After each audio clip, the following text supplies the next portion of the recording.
年一度的食品产业盛会即将于6月23号在南港展览馆登场，同时间还有台北国际食品加工餐饮设备暨制药机械展览会、台北国际包装工业展览会，成为供应买主一次购足的交流平台，预计将再次吸引庞大人潮。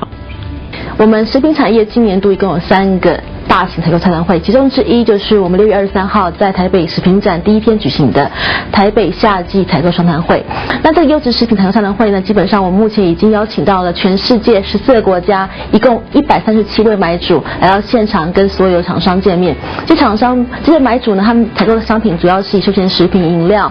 还有酱料，还有冷冻食品、冷冻水产，还有新鲜的蔬果为主。那我相信台湾的食品产业所有的业者都可以受到惠。第一个，他国外的厂商来采购台湾的农产品、台湾的食品，那相对性，他也需要去找好的设备、好的生产工具，能够使他们的那个产业链更好嘛，更壮大。那么他来看这个食品采购大会，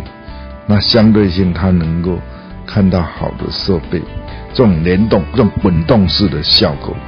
有相对性，就相得益彰滚动式的一个效果。今年的食品展会除了安排台湾特色食品区、各国食品专区以及 FTA 专区之外，看准中东市场的庞大商机，更为严格控管食品的回教国家特别设立清真认证食品形象馆。无论是相关业者或是一般民众，都能在展会现场感受到世界食品的多元风情，同时接收食品机械以及包装工业的最新趋势。